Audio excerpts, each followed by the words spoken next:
할렐루야, 할렐루야. 우리 수요 찬양 예배에 우리 함께 저희들이 모였습니다. 우리 마음을 다하고 뜻을 다해서 여호와 하나님께 경배와 찬양 올려드리겠습니다. 우리 다 함께 기도하겠습니다.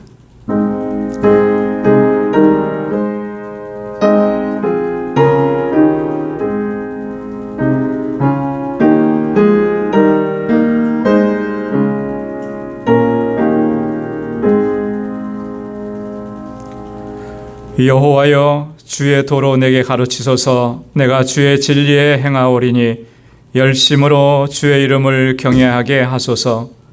주 나의 하나님이여, 내가 전심으로 주를 찬송하고 영영토록 주의 이름에 영화를 돌려오리니 이는 내게 향하신 주의 인자가 크사 내 영혼을 깊은 음부에서 건지셨음이니이다.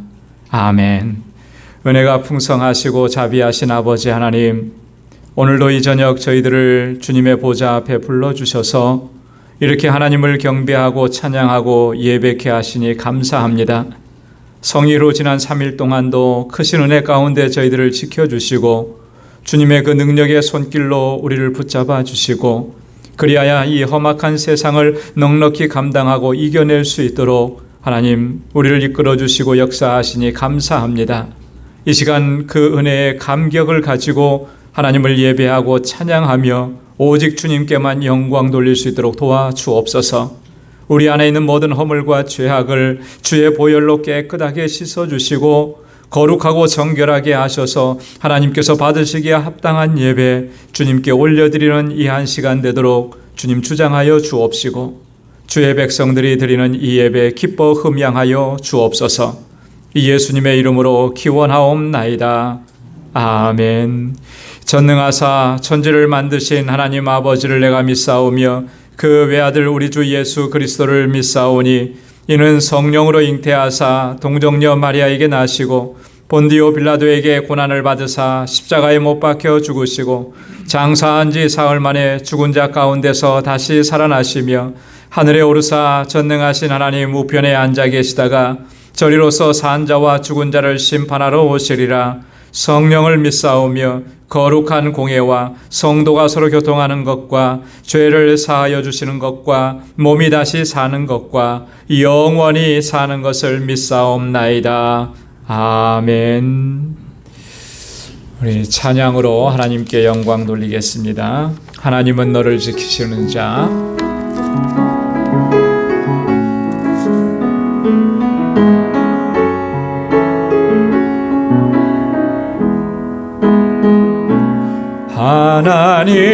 하나님은 너를 지키시는 자, 너의 우편에 그늘 되시니 낮의 해와 밤의 달도 너를 해치 못하리. 하나님은 너를 지키시는 자, 너의 환난을 면케하시니 내가 너를 지키시리라. 너의 출입을 지키시리라. 하나님은 너를 지키시는 자, 너의 우편에 그늘 되시니 낮의 해와 밤의 달도 너를 해치 못하리. 하나님은 너를 지키시는 자, 너의 환난을 면케하시니 그가 너를 지키시리라. 너의 출입을 지키시리라. 눈을 들어 산을 보아라. 어디서 오나 천지 지으신 너를 만드신 여호와께로다. 눈을 들어 산을 보아라. 너의 도움 어디서 오나 천지 지으신 너를 만드신 여호와께로다. 하나님은, 다시 한번요, 하나님은 너를 지키시는 자, 너의 우편에 그늘 되시니 낮에와 밤의 달도 너를 해치 못하리. 하나님은 너를 지키시는 자, 너의 환난을 면케하시니 그가 너를 지키시리라. 너의 출입을 지키시리라. 눈을 들어 산을 보아라. 너의 도움 어디서 오나 천지 지으신 너를 만드신 여호와께로다. 눈을 들어 산을 보아라. 너의 도움 어디서 오나 천지 지으신 너를 만드신 여호와께로다.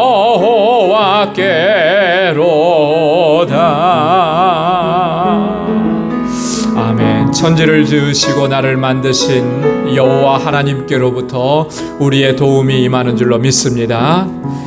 우리 찬양 470장 내 평생에 가는 길 함께 찬양하겠습니다.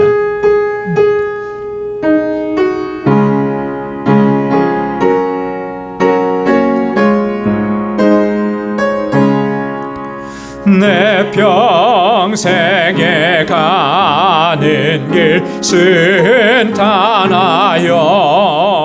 늘 잔잔한 강 같든지 큰 풍파로 무섭고 어렵든지 나의 영혼은 늘 편하다. 내 영혼 평안해. 내 영혼 평안해. 저마귀는 우리를 삼키려고 입 벌리고 달려와도 주 예수는 우리의 대장 되니 끝내 싸워서 이기겠네. 내 영혼 평안해. 내 영혼 평안해. 내 지은 죄 주홍빛 같더라도 주 예수께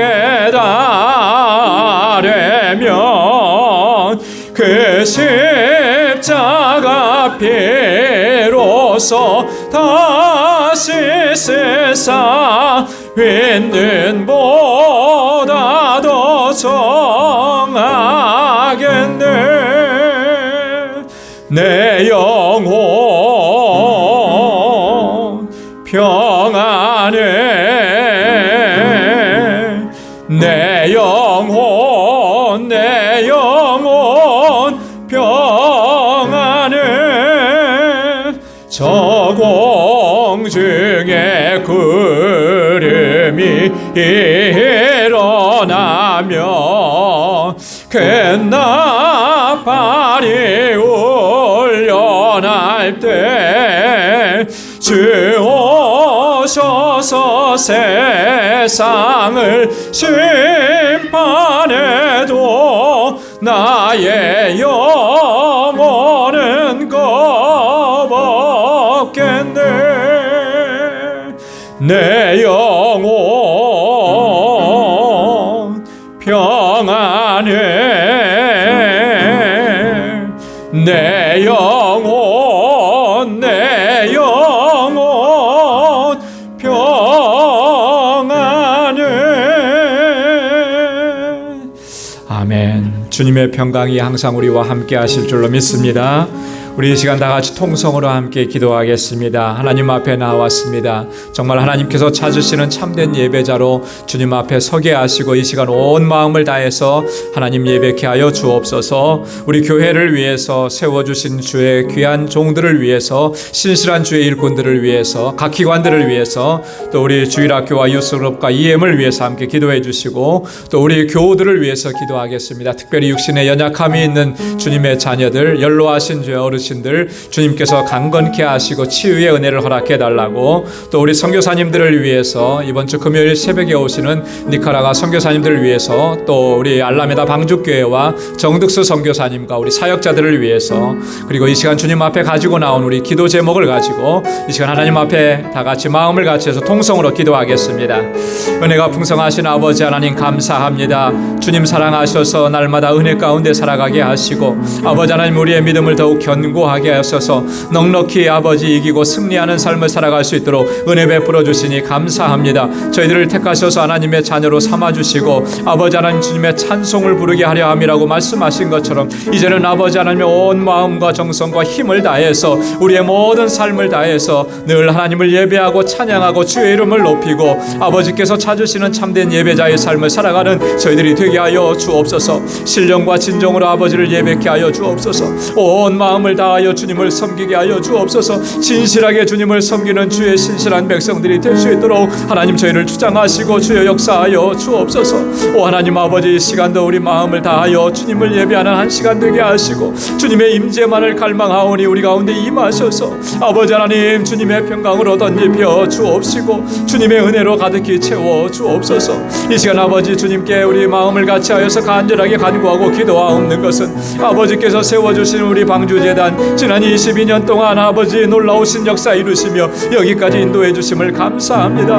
믿음의 공동체요 사랑의 공동체요 소망의 공동체로 든든하게 서며 세상을 향하여 구원의 방주로서의 사명을 온전히 감당하게 하여 주옵소서. 아버지 하나님 세워주신 하나님 주의 귀한 일꾼들 기름 부어 세우신 주의 종들에게 주의 권능과 능력으로 함께하여 주옵소서. 우리 사랑하는 장로님들과 우리 권사님들과 우리 안수 집사님들과 우리 모든 재직들을 붙잡아 주시옵소서. 능력과 권능으로 함께하시고 성령의 충만함을 더하여 주시고 견고한 믿음 안에서 하나님을 섬기게 하시며 아버지 하나님 정말 아름답게 주님을 섬겨가는 귀한 지체들과 공동체가 되게 하여 주옵시고 구원의 방주의 사명 잘 감당하게 하셔서 2002 정말 하나님께서 찾으시는 영혼들로 날마다 가득 차고 넘치며 주님을 찬양하는 주의 백성들로 차고 넘치도록 도와주옵소서. 이곳에서 자라나는 어린 심령들 사랑하는 학생들 우리 청년들 붙잡아 주시고 이 세대를 이끌어 나가는 하나님의 귀한 일꾼들로 다 성장하게 하시고 아름답게 주님을 섬기며 주님을 경외하고 말씀 안에 굳건하게 서가게 하시고 아버지 하나님 저희들을 양육하는 우리 모든 교사들과 우리 전도사님 위에 능력과 권능으로 함께하여 주옵소서. 아버지 날로 부흥케 하여 주옵소서. 든든하게 세워 주시옵소서. 우리 사랑하는 지체들 가운데 육신의 연약함이 있고 아버지 질병으로 인해서 고통 중에 신음하는 주님의 자녀들 주의 손으로 만져주시고 주님 치료하여 주시고 아버지 하나님 하나님 온전하게 건강을 회복시켜 주시며 영적으로도 강건하게 하셔서 아버지 날마다 기쁨으로 주님을 섬길 수 있도록 은혜 베풀어 주시고 모든 염려 근심 걱정 주님 앞에 다 내어 맡기고 주님의 주시는 참된 평안을 누릴 수 있도록 도와주옵소서. 우리의 인생에 질고가 있습니다. 아버지 홀로 지고 가기에는 너무나 무겁습니다. 하나님 주여 우리의 짐을 대주시는 주님, 주님께 모든 것을 의탁합니다. 근심하지 않게 하시고 염려하지 않게 하시고 걱정하지 않게 하시고 오 하나님 주님께 모든 걸 맡기고 주의 주시는 평강을 누리는 삶이 되도록 도와주옵소서. 아버지 선교의 사명 잘 감당하게 하옵소서. 땅끝까지 이르러 내 증인되라고 하셨사오니 이 명령에 온전하게 순종하는 우리 방주의 지체들이 되게 하여 주옵소서. 세계 곳곳에서 주의 복음을 증거하는 우리 선교사님들 눈동자와 같이 지켜주옵시고 이제 아버지 하나님 이곳에 방문할 교회를 계획하고 있는 우리 니카라가 선교사님들 하나님 이곳에 들어올 때까지 안전하게 아버지 아무 어려움 없이 들어올 수 있게 하시고 아버지 하나님 이곳에서의 모든 일정도 하나님께서 지켜주셔서 부족함이 없게 하시고 필요한 모든 것들을 채워주옵소서. 우리 알라미다 방주교회 든든하게 지켜주셔서 아버지 그 지역의 영혼을 구원하는 구원의 방주가 되게 하시고 아버지 우리 정득수 선교사님과 모든 사역자들 위에 기름 부어주시며 성령으로 충만하게 하여 주시옵소서. 오늘 이 아버지 이 저녁에도 저희들 주님 간절한 기도의 제목을 가지고 주님 앞에 나와서 이 시간 부르짖고 간구하고 기도하오니 사랑하는 주의 종들의 부르짖음마다 하나님의 선하신 응답을 허락하여 주시고 아버지 하나님 잃어버린 기쁨을 회복할 수 있게 하시고 평강을 회복할 수 있도록 도와주시고 말씀 앞에 다시금 세워주셔서 주님 앞에 새롭게 결단하는 은혜의 시간이 되도록 역사하여 주시옵소서. 주님 함께 하실 줄로 믿습니다. 주님 감사합니다. 모든 영광 주님께 올려드립니다. 예수님의 이름으로 간절히 기도드리옵나이다. 아멘.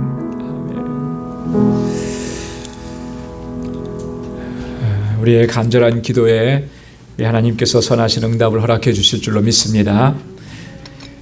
이제 우리 말씀으로 함께 은혜를 나누는 시간입니다. 하나님의 말씀 사도행전 제22장 1절에서 13절까지 말씀입니다. 사도행전 제22장 1절에서 13절까지 우리 한 절씩 교독하도록 하겠습니다. 부형들아 내가 지금 너희 앞에서 변명하는 말을 들으라 하더라.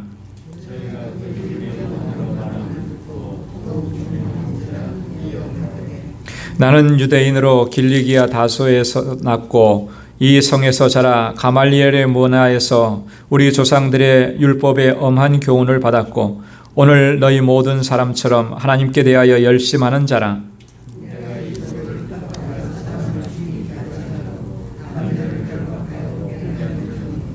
이에 대제사장과 모든 장로들이 내 증인이라. 또 내가 저희에게서 다메섹 형제들에게 가는 공문을 받아가지고 거기 있는 자들도 결박하여 예루살렘으로 끌어다가 형벌받게 하려고 가더니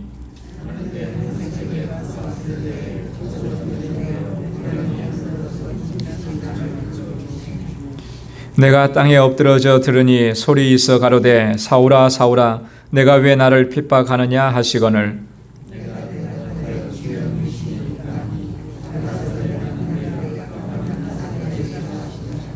나와 함께 있는 사람들이 빛은 보면서도 나더러 말하시는 이의 소리는 듣지 못하더라.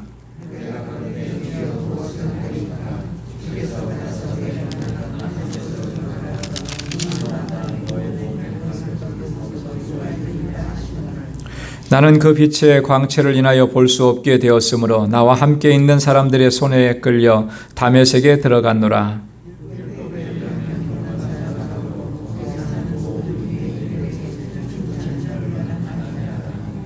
다 함께요.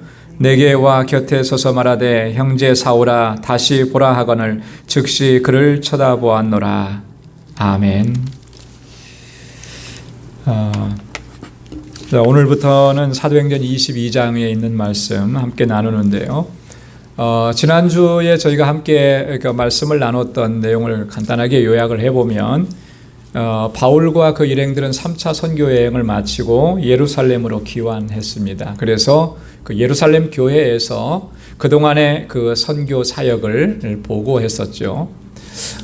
모든 이 예루살렘 교회 지도자들과 성도들이 그 바울이 하는 그런 보고를 듣고 다들 기뻐했었는데 그때 교회 지도자들이 그 야고보를 중심으로 해서 교회의 리더들이 한 가지 그 염려와 또 그 염려로 인해서 권고를 하게 됐습니다. 뭐냐면 여기에 유대인들이 지금 바울을 해치려고 해하려고 한다라고 하는 거죠.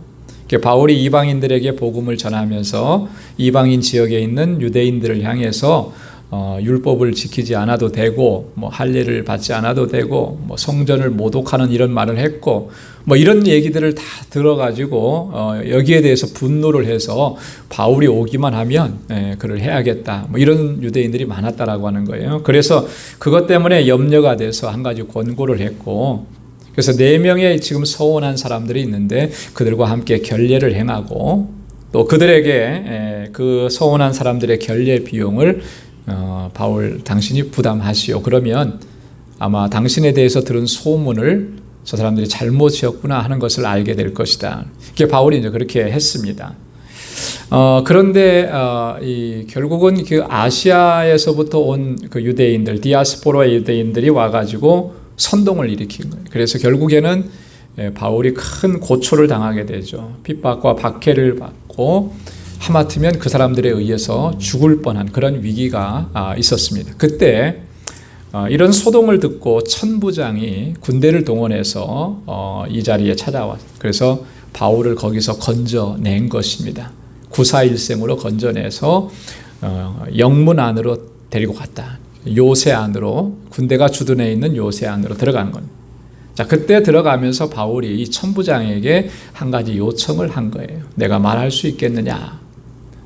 그것이 이제 지난 21장의 마지막 부분이었습니다. 그래서 이 천부장의 허락을 받고 바울이 지금 이제 모여들고 자기를 죽이려고 소동하는 그 유대인들을 향해서 변론하는 내용이 오늘 본문의 내용입니다. 그래서 22장 전체를 보면 두 부분으로 나눠져 있어요. 1절부터 21절까지는 바울의 변론하는 내용입니다.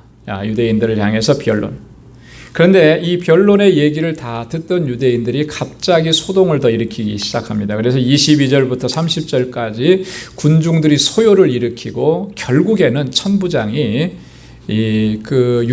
유대의 종교 지도자들을 불러 모으게 되는 그런 공회를 소집하게 되는 이런 일들이 있게 됩니다. 자, 그래서 오늘 그 부분 중에서 13절까지 말씀을 읽었는데요. 바울이 변론하는 내용 중에서 13절까지 말씀을 가지고 오늘 이 시간 함께 좀 말씀을 나누도록 하겠습니다. 자, 먼저 보면 1절부터 4절까지 보면 이 무리들을 향해서 그들을 설득하면서 바울 자신이 내가 어디 출신이고 또 내가 얼마만큼 하나님께 대해서 열심히 있었는지 이 부분을 먼저 무리들을 향해서 이야기합니다.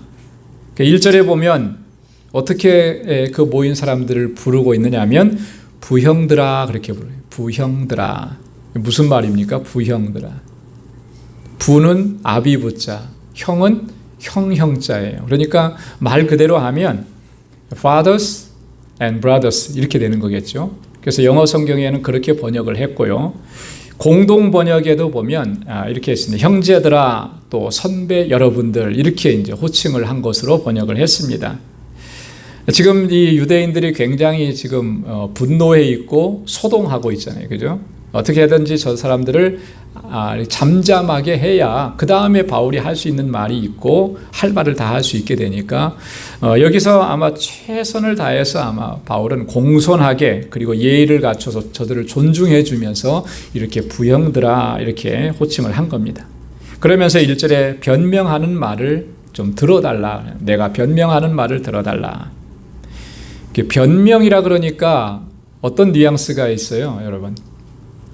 내가 뭔가 대단한 잘못을 했는데 사실은 그게 아니고 뭐 이렇게 하는 뉘앙스가 있잖아요. 그래서 우리말 번역에는 변명이라는 말이 조금 우리에게 이제 뉘앙스가 별로 이렇게 좋게 다가오지는 않는데 이 변명이라고 하는 말은 원래 헬라어로는 아폴로기아라고 하는 단어예요. 아폴로기아라는 단어는 이게 무슨 뜻이냐면 내가 말로써 나를 방어한다 그런 의미를 가지고 있습니다. 그래서 이 아폴로기아라고 하는 단어에서 요즘 우리 학술 용어 변증학이라고 하는 단어 그 변증하기라고 하는 단어가 이제 나온 거예요. 그러니까 여기서 변명한다라고 하는 말은 자기가 어떤 뭔가를 잘못해서 그것은 아니다라고 이렇게 자기 합리화시키는 그런 말이 아니고 변증한다라고 하는 거죠. 변론한다라고 하는 말이에요. 그런 의미로 지금 바울이 이야기하는 겁니다. 그래서 지금 앞으로 장차 바울이 하게 될 말이 어떤 말인지를 여기서 짐작을 해볼 수가 있는 거예요. 자, 그런데 바울이 이 말을 어떤 언어로 하고 있느냐 하면 2절에 보니까 히브리 방언으로 하는 거예요. 히브리 말로. 거기 당연히 당시의 사람들은 유다 사람들이니까 히브리어를 사용하는 그런 사람들이겠죠. 바울도 유대인으로 태어났기 때문에 그도 히브리어도 할 줄 알고 또 헬라 말도 잘했던 사람입니다. 왜냐하면 디아스포라 유대인으로 디아스포라 지역에서 그가 태어났기 때문에 그러니까 헬라 말로 이렇게 얘기하니까 사람들이 갑자기 조용해지기 시작을 했습니다. 자, 근데 히브리 말로 했죠. 히브리 말로 했는데 당시의 그 히브리 말은 좀 약간 좀 특징적인 것들이 있다고 해요. 어떤 특징이냐면 고대 그 히브리어가 아니고 구약시대에 썼던 그런 구약시대에 사용했던 히브리어가 아니고 이 아람어라고 하는 아람말하고 약간 섞여 있는 히브리어예요. 왜 그러냐면 바벨론 포로 이후에 이 유다는 이스라엘은 참 어려운 시기를 많이 겪었죠. 그리고 이 여러 주변에 있는 문화들의 그런 영향을 많이 받았습니다. 당시에 아람어가 어떤 공통어, 세계 공통어와 같은 그런 역할을 했는데 그래서 이 아람어의 영향을 또 많이 받았어요. 그래서 일반인들 사이에서도 이 아람어를 많이 사용을 했습니다. 그래서 예수님께서 말씀하실 때도 이 아람어를 사용하신 것을 우리가 성경에서 발견할 수가 있고요. 여러분 오래전에 한 10여 년 전에 그 패션 오브 더 크라이스트라는 영화 보셨죠? 거기 나오는 말들 다 알아들을 수 있으시던가요? 못 알아들었어요. 그죠? 그러니까 그 밑에다가 영어 자막을 이렇게 했죠. 그때 사용됐던 말이 히브리어도 아니고 헬라 말도 아니고 아람어였어요. 아람. 예수님께서 직접적으로 사용하셨던 그래서 성경에 기록되어 있던 아람어가 몇 가지가 있습니다. 여러분 혹시 기억나시는 거 있으세요? 달리다 쿰 한 말. 그죠? 달리다 쿰이 무슨 말이죠? 소녀야 일어나라. 그게 아람어예요. 십자가에 달려 돌아가시면서 또 이상한 말씀 한번 하셨잖아요. 이상한 언어로. 엘리 엘리 라마 사박다니 나의 하나님 어찌하여 나를 버리시나이까. 그것도 아람어라. 이 아람어의 흔적들이 있습니다. 그래서 아마 바울이 했던 이 말도 히브리 방언이라 그랬는데 아람어가 섞인 그런 히브리 말로 이야기했을 것이다. 자, 이렇게 해서 일단 무리들이 집중을 하게 돼요. 아무래도 히브리 언어로 말을 하니까 집중을 하게 되겠죠. 자, 그래서 이제 3절과 4절에 보면 바울이 자신의 출신에 대해서 이야기를 합니다. 그리고 얼마나 내가 하나님 앞에서 열심히 있는 사람이었는지를 변증하는 거예요. 3절에 보면은 길리기아 다소에서 내가 태어났다. 이 길리기아라고 하는 곳은 소아시아 지역에 있는 도시입니다. 길리기아라고 하는 지방에 다소라고 하는 성읍이에요. 다소. 이곳은 바울이 앞에서 한번 언급을 했습니다. 사도행전 21장 39절에 보면 소읍이 아닌 길리기아 다소성의 시민이니 그랬어요. 조그마한 동네에 다소라고 하는 동네도 있었는데 나는 거기 출신이 아니고 그래도 제법 규모가 있는 이 다소, 길리기아의 다소성이다. 이 다소라고 하는 지역은요, 당시에 경제적으로, 정치적으로, 또 사회적으로, 또 문화적으로 굉장히 그 융성한 그런 도시였답니다. 그리고 이 도시에는 뭐가 또 유명했냐면 생산되는 것으로는요, 직물 같은 거, 옷감 같은 거, 이런 거 만들어내는 게 유명했고, 또 하나 유명한 게 있습니다. 그 뭐냐면 바울의 직업이 된 거. 뭐죠? 천막. 천막을 제조하는 이런 것들로 유명을 했어요. 그래서 아마도 바울이 이곳에서 자라면서 천막 만드는, 장막 만드는 직업을 갖게 된 것이, 그 기술을 갖게 된 것이 아마 그 지역에 이런 영향 때문이었을 것이라 이렇게 보는 거죠. 바울이 어떻게 해서 이 길리기아 다소에서 태어나게 되었는가? 그 학자들에 의하면, 전승에 의하면 그렇다고 합니다. 이 바울의 부모님들이 누군지는 성경에 안 나와 있잖아요. 근데 바울의 부모님들은 상당히 그 재력가였다 그래요. 그 유력한 사람이었고, 또 사회적으로도 지위가 어느 정도 있었던 그런 사람. 근데 그들이 원래 살았던 지역은 어디냐면 이 갈릴리 지방이에요. 기살라라고 하는 그런 조그만 동네에서 살았었는데, BC 1세기경, 기원전 1세기경에 로마에 의해서 그 갈릴리 지역이 정말 이 팔레스틴 전체가 정복을 당하면서 이게 폐허가 되다시피 한 거예요. 그때 그 시절에 이제 이 길리기아 다소 지방으로 이제 이주를 해 간 거죠. 그래서 바울이 거기서 태어났다 이렇게 봅니다. 그런 우리나라도 그런 역사들이 좀 있잖아요, 그죠? 일제 시대 때 말기쯤 됐을 때는 정말 일제의 그런 어떤 그 착취, 억압 이런 게 너무 심해져서 도저히 이 그 조선 땅에서는 살 수가 없는 거예요, 한국 땅에서는. 그러니까 다 어디로들 이주해 갔습니까? 만주나 중국이나 이런 데로 이주해 갔잖아요. 저희 지금은 돌아가셨습니다만 저희 고모님, 저희 아버님의 누님도 그 시대에 막 결혼하셔가지고 이사 가셨다. 만주 쪽으로 이주해 가셨다.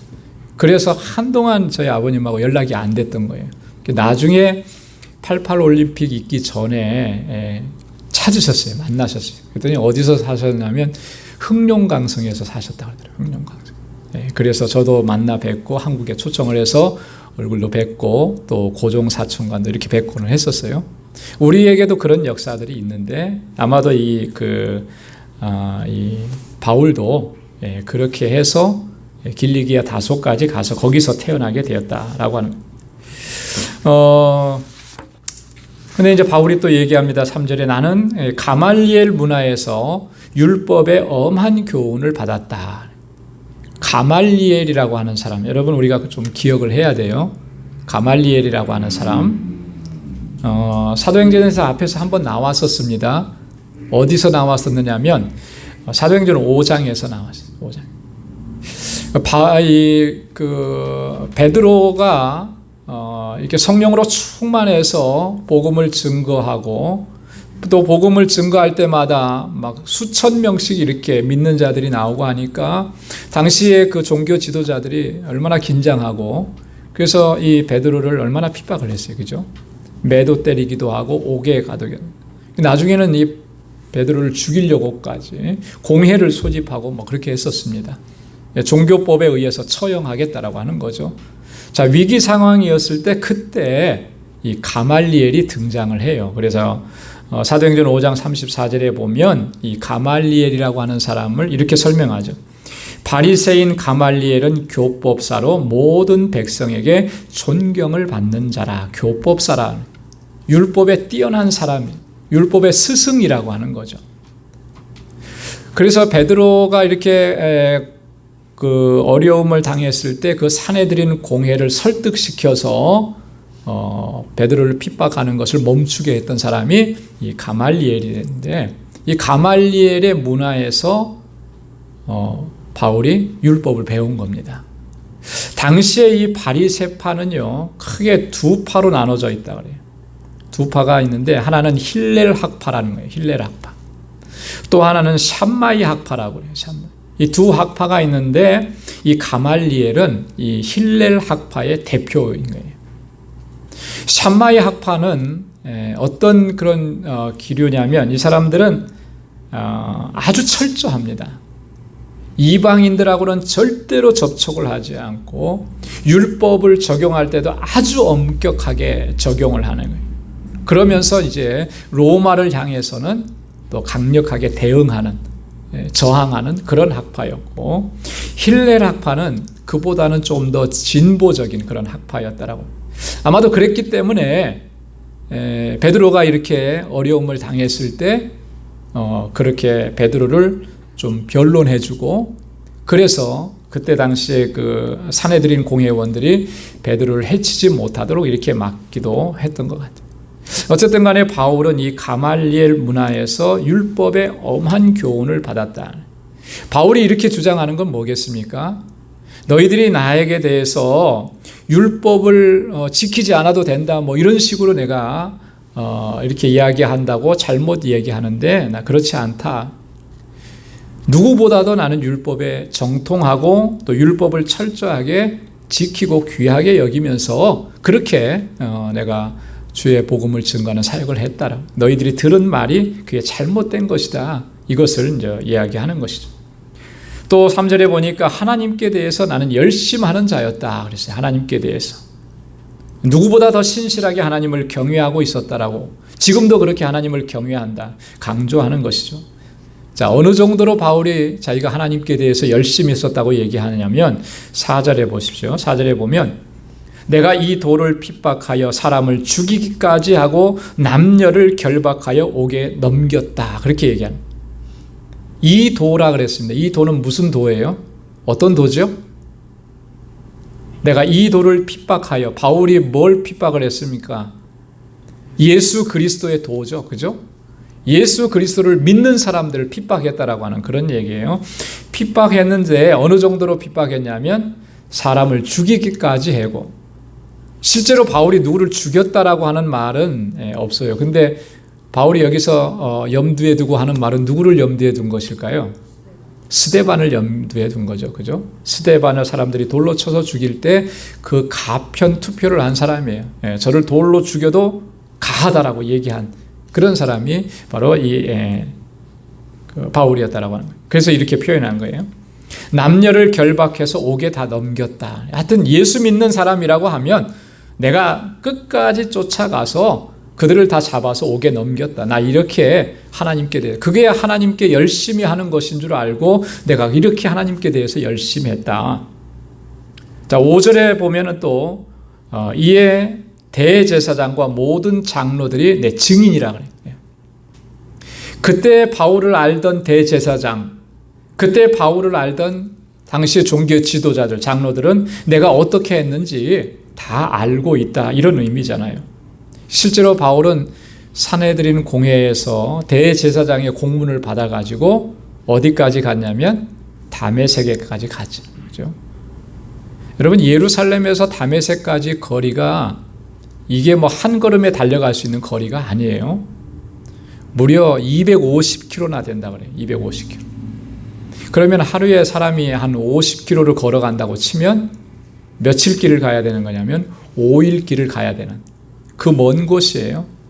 아무리 열심히 있어도, 그렇죠, 예루살렘 내에서 예수 믿는 사람 핍박하고 뭐 이 정도까지는 할 수 있겠는데, 이건 완전히 나라 밖에까지 가는 거잖아요. 거기까지 가고 거기도 예수 믿는 사람들이 있다 그러니까 그들도 잡아다가 핍박하려고 하는 이 정도의 열정을 가지고 열심을 가지고 그렇게 예수 믿는 사람들을 핍박했었다라고 하는 것을 이야기하는 거죠. 사도행전 9장 1절에 보면 바울이 다메섹 도상으로 가는데 이렇게 표현을 했습니다. 사울이 주의 제자들을 대하여 여전히 위협과 살기가 등등해서, 살기가 있었다. 이 그 살인의 어떤 광기가 그의 몸속에 있어가지고 그렇게까지 예수 믿는 사람들을 핍박했던 사람이 바로 바울이었다라고 하는 거죠. 자, 바울이 이렇게 자기 자신에 대해서 이렇게 이야기한 후에 이제 이 다메섹 도상에서의 체험했던 이 이야기를 5절부터 11절까지 길게 설명을 합니다. 이 내용들은 다 사도행전 9장 1절에서 22절에 그 내용들이 다 기록되어 있습니다. 자, 그리고 사도행전 26장에 가보면 바울은 한 번 더 이 다메섹 도상에서의 체험을 이야기하는데 아그리빠 왕 앞에서 바울이 그때 그 체험을 다시 한번 증거를 하게 돼요. 그래서 사도행전 26장에 가서 저희가 다시 한번 보도록 하겠습니다. 대제사장의 공문을 가지고 다메섹으로 갔다, 그렇게 얘기를 했고요. 그때 6절과 7절에 보면 정오쯤 되었을 때 호련히 큰 빛에 둘러싸이고 소리를 듣게 되는 거예요. 이 빛 때문에 사실은 바울이 앞을 못 보게 되는 것이죠. 아주 초자연적인 그런 현상을 경험하게 된 것입니다. 여기 보면은 이 빛과 소리 때문에 땅에 엎드러졌다 그랬는데요. 완전히 고꾸라졌다라고 하는 그런 의미입니다. 옴짝달싹 못하도록 무력하게 되었다라고 하는 그런 의미, 고꾸라져 버렸다. 그러면서 음성을 들어요. 7절에 보니까 사울아 사울아 내가 왜 나를 핍박하느냐. 자, 이 음성은 바울은 이 음성이 처음에 어떤 음성인지 몰랐습니다. 그렇지만 나중에는 알게 되죠. 주님의 음성이죠. 지금 바울이 핍박하는 예수 믿는 자들을 핍박하고 있는데 그 주님께서 지금 바울에게 나타나셔서 그렇게 얘기하는 거예요. 내가 왜 나를 핍박하느냐.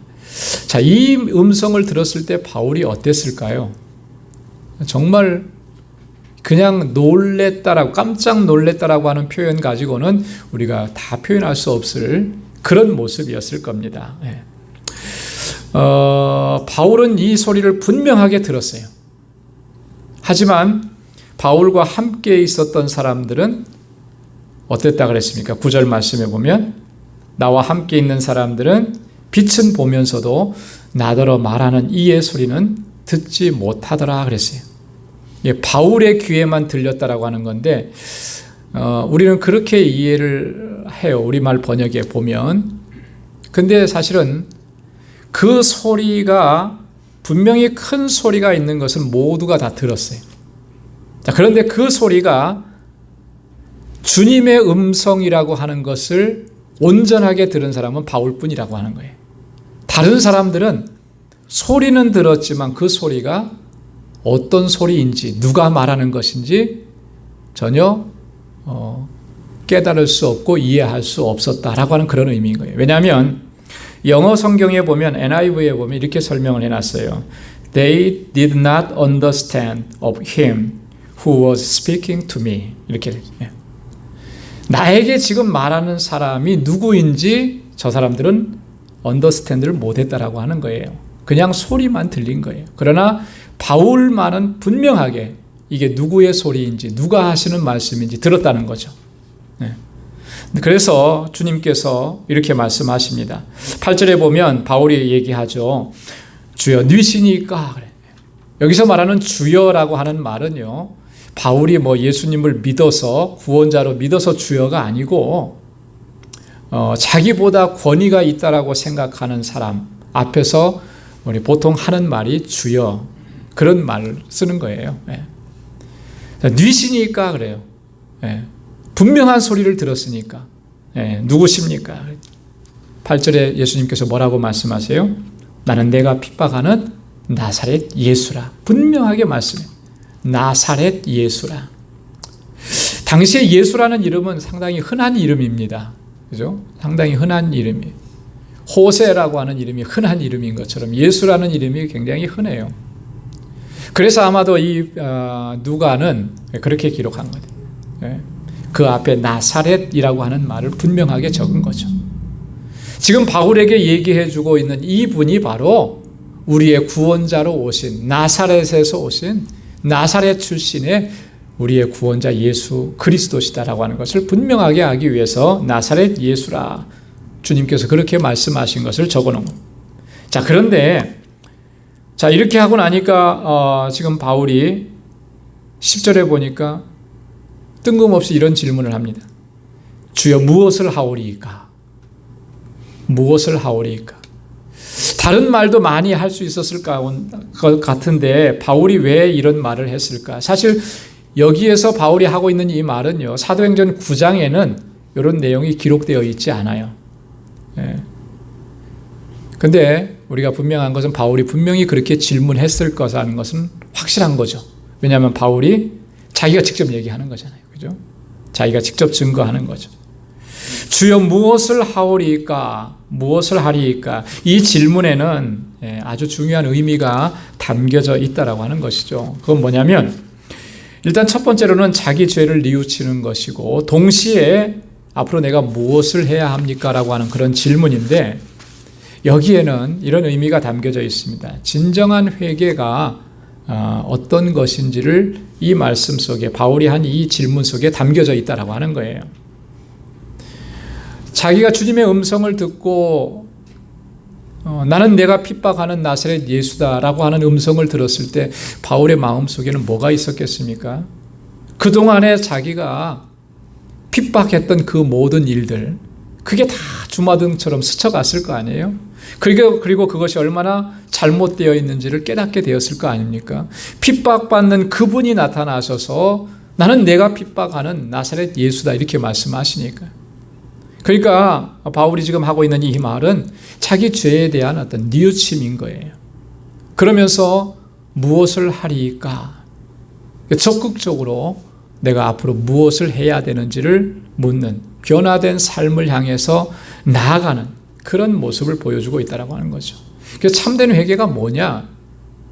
단지 이렇게 내가 죄를 지었다, 그걸 깨닫고 그것을 고백하고 이것만으로 끝나는 것이 아니라 이제는 적극적으로 변화된 삶을 향해서 변화된 행동으로 나아가야 된다라고 하는 것이죠. 삶이 변화되지 않으면 그 회개라고 하는 것, 죄를 깨달았다라고 하는 것이 사실 별 의미가 없는 거예요. 그죠? 그래서 오늘 우리가 정말 우리의 허물과 우리의 죄악과 우리의 잘못된 것들을 깨닫는 것도 중요한데 깨닫는 것에서 멈추지 말고 이제는 그 깨달아진 말씀으로 인해서 내 삶이 변화되어지고 하나님께서 원하시는, 기뻐하시는 그러한 삶으로 나아갈 수 있어야 될 줄로 믿습니다. 자, 그때 들려오시는 주님의 음성이 일어나 다메섹으로 들어가라. 정한 바 너의 모든 행할 것을 거기서 누가 이르리라. 누가 이르리라. 그 누가는 누구였을까요? 아나니아였죠. 그죠? 누가? 네. 자, 그 빛의 광채로 인해 내가 볼 수 없게 되었고 사람들의 손에 끌려서 다메섹으로 들어갔노라. 11절에 그렇게 얘기합니다. 빛의 광채로 인해서 내가 볼 수 없게 되었다. 자, 바울에게 비춰진 이 빛은 어떤 빛이었습니까? 평범한 태양빛이 아니었죠. 하나님께서 비춰주신 빛이었습니다. 부활하신 주님께서 현현하시면서 비춰주신 빛이었기 때문에 그건 초자연적인 빛입니다. 그 초자연적인 빛이 비쳤을 때 바울은 그로 인해서 앞을 보지 못하게 돼요. 그리고 그 빛에 의해서 바울의 그 완고하고 완악한 그 심성이 완전하게 깨뜨려졌다라고 하는 것이죠. 여러분, 이런 역사를 보면서 하나님께서 이렇게 역사하시는구나. 때때로 우리들의 완고한 심령을 깨뜨리기 위해서 하나님께서는 이렇게 초자연적인 방법으로 역사하신다라고 하는 거예요. 얼마만큼 우리의 마음이 완고한지. 그래서 이런 모습들을 우리가 종종 보고 또 경험하게 됩니다. 그 육체적인 고통으로 또 경제적인 어려움으로 어떤 내가 상상하지 못했던 그런 어떤 고통과 아픔으로 하나님께서 우리에게 역사하십니다. 왜 그렇게 역사하실까? 우리의 완고하고 완악한 마음을 깨뜨리시기 위해서. 어떤 분들은 암에 걸려서 큰 병에 걸려서 심지어는 임종 직전에 가서 죽음의 두려움 앞에 섰을 때 그때서야 회개하고 하나님 앞에 돌아오는 이런 일들을 우리가 종종 발견해요. 어떤 경우에는 모든 것을, 욥처럼 모든 것을 다 잃어버리고 난 후에야 그때서야 두 손을 들고 하나님 앞에 나오는 거예요. 여러분, 그것을 다 잃어버리기 전에 하나님 앞에 나오면 얼마나 좋겠어요. 근데 우리 마음이 그렇게 완고한 거예요. 전에도 한번 말씀드렸듯이 이어령 교수, 그가 예수 그리스도를 영접하기까지 정말 얼마나 그 지적으로 얼마나 대단한 사람입니까? 근데 그 안에는 지적 교만함이 가득 차 있었기 때문에 그의 딸이 아무리 복음을 증거해도 받아들일 수가 없는 거예요. 그런데 고통이 찾아오고 환난이 찾아오고 큰 고난이 찾아왔을 때 그때서야 그 완고했던 마음들이 다 녹아지면서 주님 앞에 손들고 나오는 거죠. 그래서 어떤 면에서 우리 가운데 정말 감당하기 힘든 고통의 순간이 있다라고 하는 것, 그 고통의 고난의 순간들은 하나님께서 우리의 완고한 마음들을 깨뜨리시는 또 은혜의 역사의 시간이라고 하는 것이죠. 그 앞에서 깨어져야 되는 거예요. 안 깨어지면 안 되는 거예요. 깨어져야만 하나님의 은혜 안에 서게 될 줄로 믿습니다.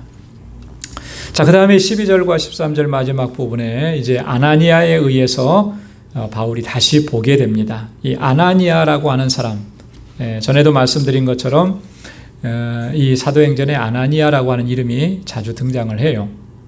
이 아나니아라고 하는 이름은 헬라 음역된 이름, 헬라어로 발음이 되는 이름이에요. 아나니아. 원래는 히브리 말로는 하나냐라고 합니다. 하나냐. 이 하나냐라는 이름을 헬라 발음으로 하니까 아나니아가 된 거예요. 여호와는 은혜로우시다라고 하는 그런 의미를 가지고 있죠.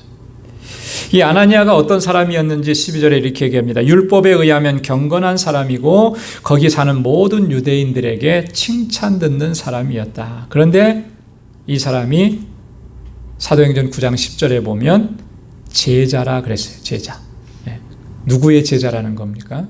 그리스도의 제자, 예수의 제자였다라고. 이 아나니아에 의해서 바울은 다시 보게 됩니다.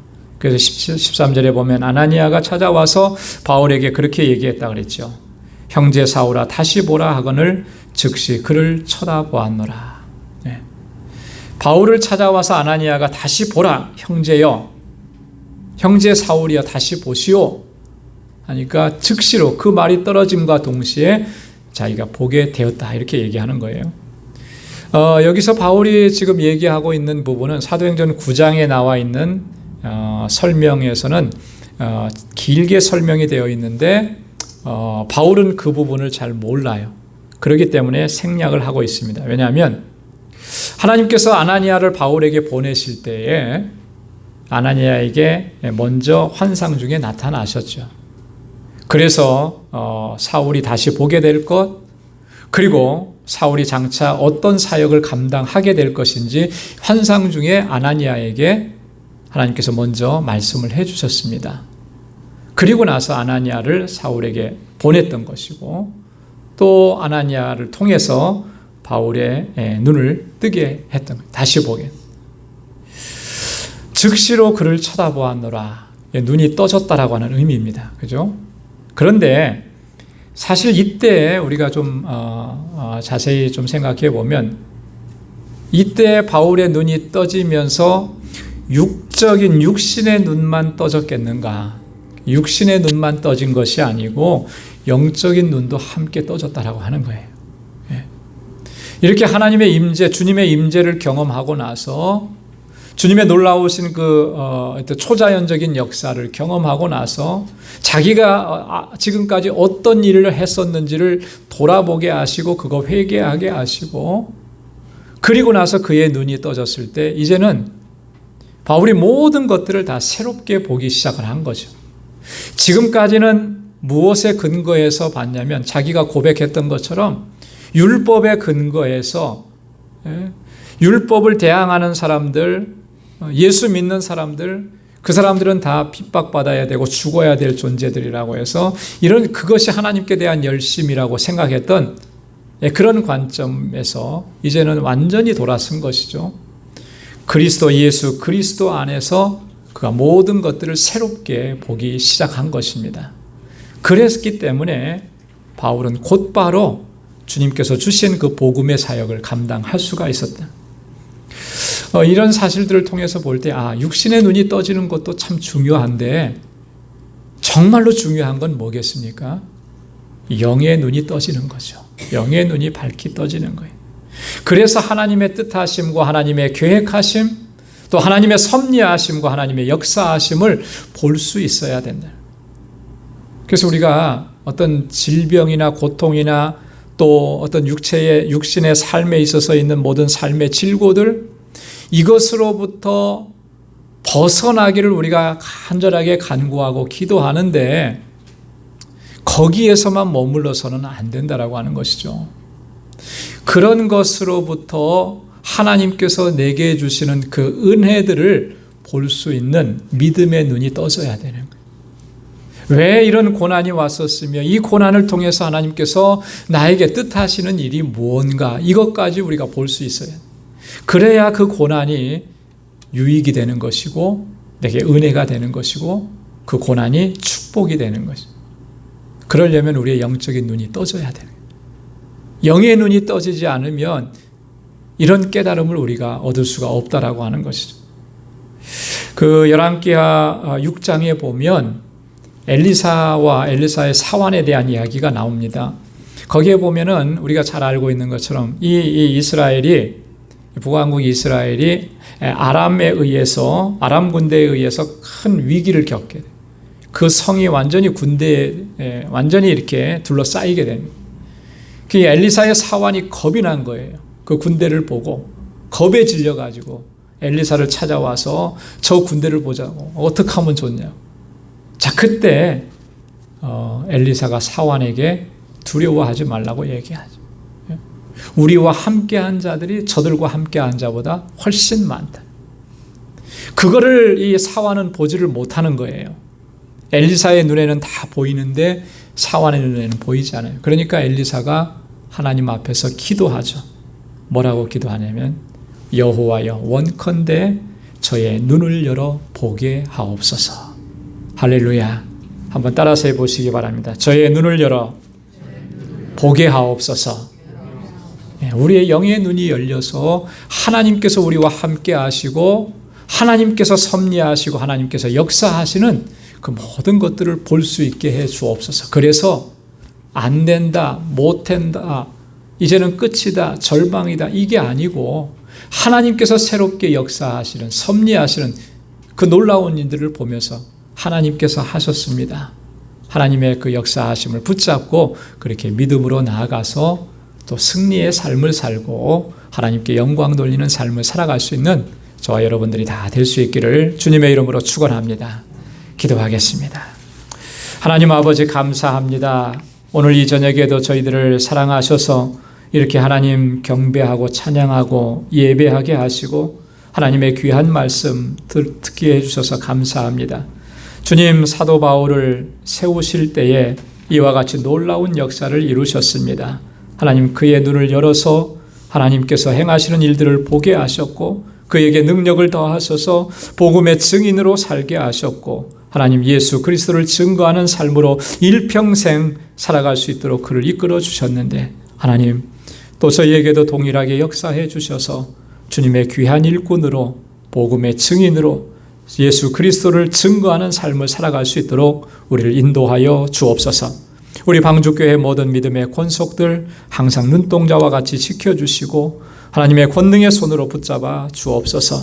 늘 깨어서 기도하며 항상 주님과 동행하는 믿음의 권속들이 다 되게 하여 주시고 저들의 가정마다 주님의 놀라우신 은혜와 평강을 더해 주시고 그의 손으로 하는 모든 일들에 하나님의 복을 더하여 주옵시고 허락해 주신 믿음의 기업들을 견고하게 지켜주셔서 하나님께 영광 돌리는 기업이 되게 하여 주옵소서. 아버지 하나님, 우리 사랑하는 성도들의 삶에 늘 동행해 주시고 어떠한 일을 만나든지 다 믿음으로 이겨내고 승리자가 될 수 있도록 도와주옵소서. 이제는 우리 주 예수 그리스도의 무한하신 은혜와 하나님 아버지의 크고 놀라우신 사랑과 성령의 위로 교통 충만하심의 역사가 주님께서 주신 사명을 주님 부르시는 그날까지 온전하게 감당하기로 다짐하고 결단하는 우리 방주의 모든 믿음의 권속들과 또 저들의 가정과 직장과 생업의 터전과 학업 위에 이제로부터 영원까지 함께 하시기를 간절히 축원하옵나이다. 아멘.